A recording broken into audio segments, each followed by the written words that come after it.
thank you guys for taking a few minutes with Below the Scene readers from around the world. Really appreciate your time. Yeah, let's just awesome. Let's just kick off by having you guys introduce your weapon of choice with Philly punk rock band The Holy Mess. Hey. National Bohemia, I think, really would be a weapon we would choose. It comes in a case of 24, so you can rattle them off and fire them off quick. It's not deadly. It's kind of just like a stunner, if you will. What's a stunner of the whole situation is they actually bumped it up to like $14.87 a case.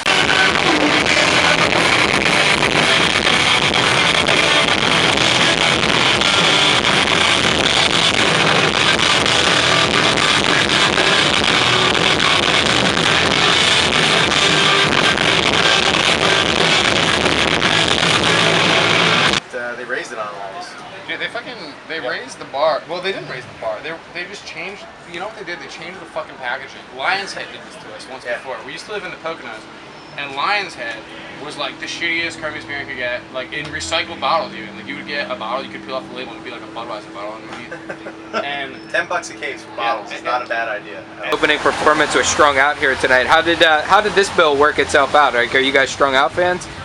Dude, my bills never work themselves out, man. I got in debt to everything. Yeah. He's in debt, so his bills aren't really worked out. Wait, hold on, dude. This is Scott weighing in right now.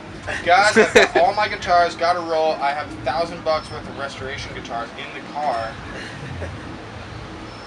Good show. See you next week. That's Restorations. Restorations. Yeah, Restorations is the best band in Philadelphia. This is really good. Like seriously, straight up. Yeah, they're good dudes. Guitars, so we can end them now. Yeah, we could stop their career. We're just gonna get a bunch of really good gear after Scott fixes it. Yeah, but I don't know. It's a Strung Out show. We grew up listening to Strung Out, honestly. I love that, dude. I remember. I keep talking about you. Sorry, I've been drinking. They're one of our favorite bands collectively. Cool. We grew up with them. A lot of memories and shit like that. Tonight they're playing their two best records, in my opinion, back to back. Yeah. Suburban Teenage Wasteland Blues and Twisted by Design. Suburban Teenage Wasteland the Balloons. Chunk is singing. Dude, Chunk No Captain Chunk is one of the coolest bands going right now, dude. I saw them.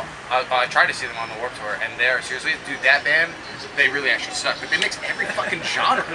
Dude, Chunk No Captain Chunk. Yeah, it's the worst. All-time low for band names, and that pun is intended. Dude, that band, dude, they do like screamo, they do like emo, they do like breakdowns, they do metalcore, they do it all in one song, dude. Fucking 5 minutes.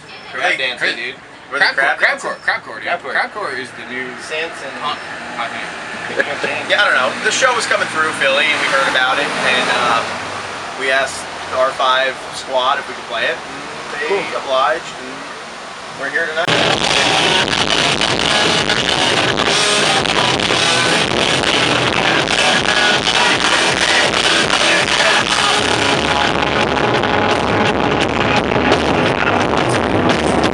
What do you think of playing these big venues as opposed to like the basements where you guys made your bones? I like stuff like this because I'm able to hear. We don't hear each other and just like. Sure. But it's also weird when like Jeff and Scott are just like like 10 feet away from me. You know what I mean? Like we're used to being like cramped up. Right. And Big stages are cool. it's cool. Like I'm not above it by any means. But like at the same time in the basement, I'm getting busted in the mouth with a microphone, which is cool as fuck. But like I think I go to work and explain why you look like you got punched. So there's like there's a bunch of different each one. I would say each one has their pros and cons, and I still love the basement. And goddamn, Right on. Basement, smaller house shows, smaller venues. I mean, it all depends on what's going on that night, like how the vibe is. You know what I mean? It's like we'll play anywhere. We've played anywhere. I mean, literally. But we've played bigger shows, played smaller shows. Played small shows with bigger bands, and you're like, what the fuck are we doing here with these guys? And then they're awesome. I mean, it's I whatever, don't like the price of the vodka club sodas. Yeah. That's what I don't like about these places. Price of the door too are a little bit different, but I mean, like this venue's great though. It's a brand new venue in town. It's awesome. Right on. So you guys have a new record that's officially dropping on August 14th on Red Scare Industries. Can you guys tell us a little about the record? I know you're doing a soft release tonight. Where and when did you wrap up the recording sessions for this? You want to feel this one now? So you're sure. Carnival Las Vegas. Yeah. Yeah. No, Red Scare's putting it out. We recorded the record with Matt Allison and Justin Yates in Chicago. Okay. And it went really smooth. We were there for 10 days. Recorded 13 songs, put out 10. We put 3 of them out, including 2 songs off the record and a Menzinger cover we did because those guys are our friends, and we recorded that song as like kind of just to come home and knock on their door and say, hey assholes, look what we recorded when we had time to record another song while we're all drunk and shit. And Toby Jag put it on the little Cold Goodbyes teaser or whatever that came out on the internet. So Okay. it was Cold Goodbyes, Saddest Girl to Ever Hold a Martini, and Mail Call off of Chamberlain Waits. And the record comes out on iTunes August 7th. Comes out August 14th physically, and we'll have vinyl copies for Fest this year if you are coming that way. Awesome. Gainesville. Very cool. So, how did you guys originally link up with Red Scare, and how has the experience been thus far? Well, you know, it was flirtatious at first. I guess so. Yeah. It was flirtatious at first, you know, we kind of, you know, like we've run into Brendan several times, and like, you know, Toby's been around, and we were invited to come play out at, what is that? Beat place called? Kitchen. The Beat Kitchen in Chicago. The Beat Kitchen in Chicago, and we played, and it was really fun. And the thing about, well, I mean, like, juxtapositioning the story really quick, like It was us, Elway, and the Menzinger. So it was right as Elway was getting done recording their record. They're a great band from Colorado, and the Menzingers. And we Yeah, played so that it was like we were just like with the right group. I think we were just with the right people at the right time, and you know, like it was just, you know, it all just clicked. Like especially that night, like me and Brendan were getting wasted, and actually that. Speaking about my vodka club sodas from before, like actually Brendan's the guy who turned me on to vodka club sodas with no fruit, due to the fact that you never know where the knives have been in a bar, so you don't want to fuck around with like the fruit. So I haven't been really fucking with fruit in vodka club Is sodas. Brendan Kelly a germaphobe? He listens to a lot of Howard Stern, so Yeah, that's probably yeah. has something to do with it. But either way, no, like we started talking, and next thing you know, it was just like, let's do a record. And yeah, of course, like it's fucking Red Scare, man. It's like all of our favorite bands like have come off of there, like Teenage Bottle Rocket. Even their Cobra reissues, Skulls. man, like Lillington stuff and Enemy U, all that kind of stuff is like shit that, you know, Toby would reissue, and it's all fucking great. It's just it's a great family to be a part of. For us, because we just, you know, everybody just gets along really well. Like it's like, like Same attitudes. the you know, pretty much. I mean, to be honest with you, the hangs and the good times come first, and at some point we make music along the way. Right on. What I believe in. Very cool.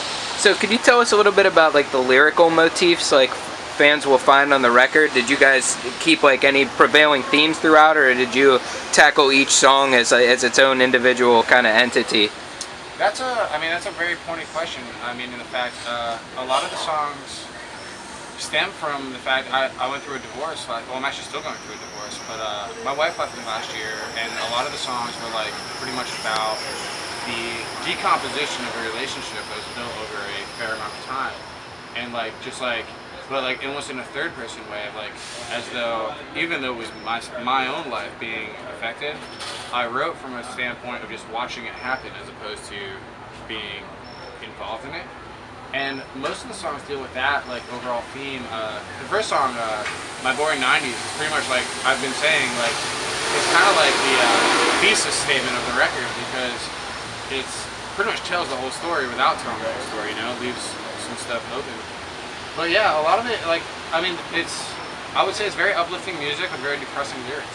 Okay. Really, you know what I mean? But Okay. I mean, in the meantime, I'm like, I'm cool now, but where I came from writing that record was very, I don't know, it's a very strange place to write from, you know. I don't recommend it, but it's an interesting place to be if you ever want to get there. And is it safe to say, like, the first single that came out, it premiered in end of June on Alternative Press, Cold Goodbye. Would you say that's a sound that's representative of the rest of the CD for people that are interested in what the rest of the record sounds like based on that track? That's it. You know, that song sounds like our old record, like the like our mashup go-to self-titled. It's like the go-to Holy Mess song if you're gonna pick a Holy Mess song. Okay. But at the same time, like we've done, you know, we've taken a couple chances with this record. You know, like we did an acoustic song, we did 2 slower songs. I don't scream all the time anymore, which is really awesome for me, but like, you know, that could be a different, you know, if somebody liked our old records, like you could be a little bit turned off by that maybe. But at the same time, it was our time to like kind of put up or shut up as a band and be like, either we can keep writing 3-chord pop punk songs, or we can take this opportunity and run it, you know? Right on. And I think Cold Goodbyes is a decent representation of the record, but I mean, you know, you gotta have an open mind. Yeah, we also wrote it over the course of like a year and a half. Like there was no rush to do anything. Okay. That's the way we treat our band. Like there's no deadlines or anything. We just, when we're ready to do things, we do things. And So- do you all contribute to the writing process? Oh, yeah. This is Jeff, actually, our new guitar player. Jeff is playing with us now, and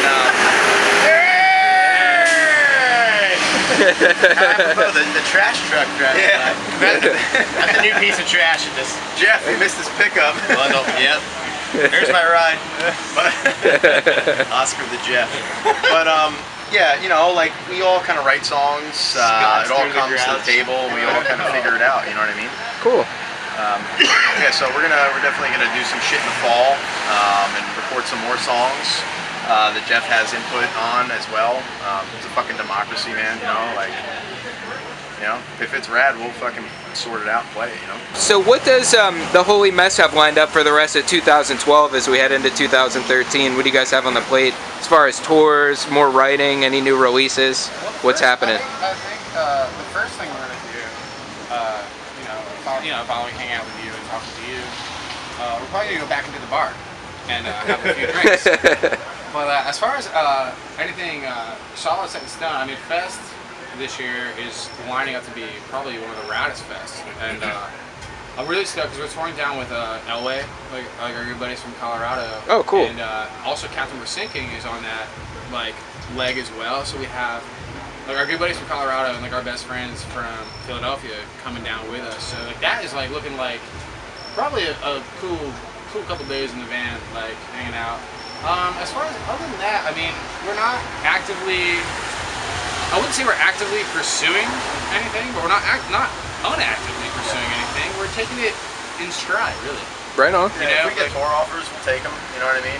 It's just one of those things where we just kind of we do when we want to do it, and this has been our lifestyle. We've been playing in bands. I've known Steve-O for 15 years, and we've played in bands together all throughout time. And it's just one of those things. We got a good unit of guys right now, and we got a new record out, and we're gonna support it as much as we can. You know. Very cool. It's one of those things. We're just hopping the van when other people or we see fit, and just go do it. You know. Just a short side note, we actually our van itself is totaled. How did that work itself out? Oh dear. Oh dear. Boring. No. Yeah, so we have to hop with other people's vans most of the time. But no, we totaled our van on a deer on a trip back from Chicago. Bummer. It was pretty rough. Yeah, so we're still in the active market of looking for vans. So if anybody out there on the Below Your Scene readership has a van that they're willing to sell us for somewhere under $500, we are in the market. Right on. Yeah, no, Very we're cool. we're just hanging, man. We just do what we do. Cool. It's just whatevs, you know. Right on. Right on. It's cool. Well, thank you guys very much for taking a few minutes with Below the Scene readers Thanks from for around hanging the out, world. dude. Let's go have some drinks. Really appreciate your time and kick-ass performance tonight. Thanks, man. And we definitely look forward to keeping up with your future endeavors. For So sure. awesome. We live in the same neighborhood. Let's go fucking hang out and bullshit sometime. Go for a bike ride or throw a Right couple on. lines into the water. You know?